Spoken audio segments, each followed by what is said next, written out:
how you perceive the evolution of the battlefield. What are the lessons being learned now from the battlefield in Ukraine? Well, that the World War II weapons are now obsolete. And by obsolete, I meant in the concept of senility.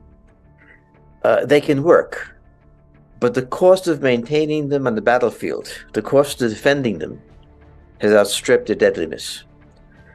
So we see this with the man bomber, the unmanned aerial vehicles that I wrote about, the drones. These are now the decisive airborne weapons. And in the United States, the aircraft carrier has also reached this, but also the tank. The tank is the classic World War II weapon. It is senile in the sense that, yes, it can function, but the cost, not just in terms of building it, but of maintaining it, of fueling it, of repairing it in the field and everything, makes it a very slow weapon. It is a slow weapon in an age where agility is everything, the speed at which you move.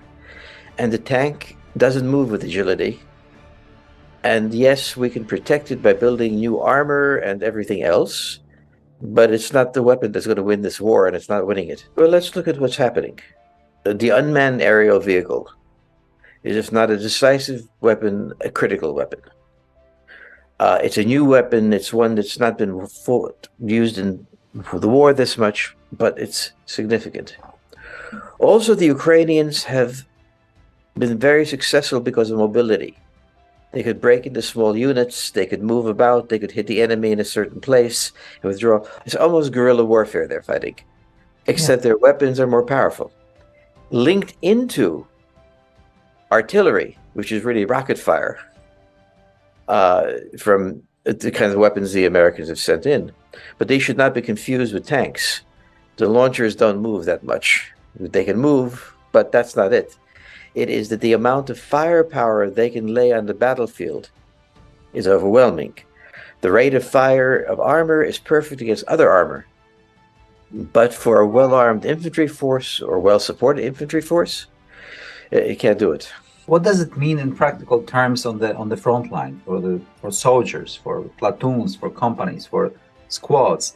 What does it look like differently, from what we see, from the movies and stuff?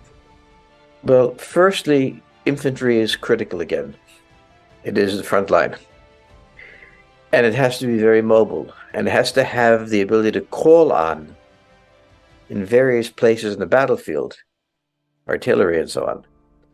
So with the Russians, what we have learned is that they come forward in in a typical formation.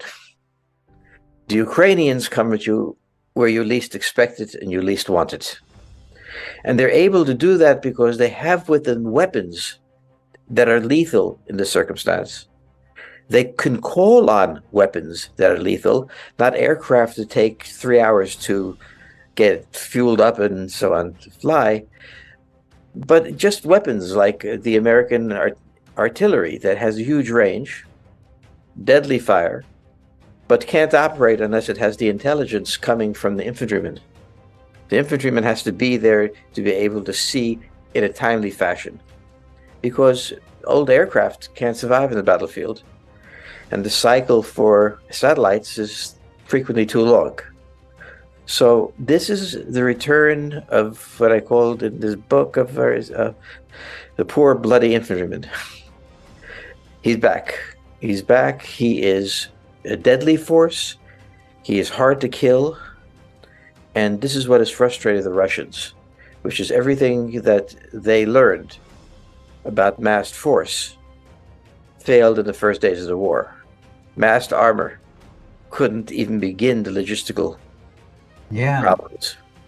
Yeah, it is telling that they face such horrible logistical issues, being so heavy and so en masse. Yeah, so that's a lesson also to be learned. But we already learned this in Desert Storm. The Americans always fight their wars in the Eastern Hemisphere, a long way from home. It took us almost 5 months to build up a force that could deal with Saddam Hussein.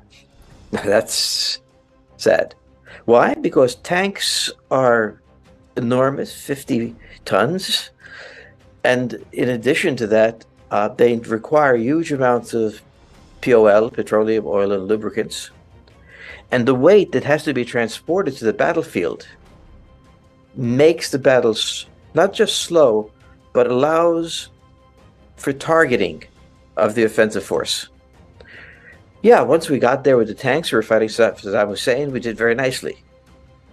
But if Saddam Hussein had been a competent general and attacked forward along the line they should have, we wouldn't have been able to defend. The problem of most of the weapons that we talk about,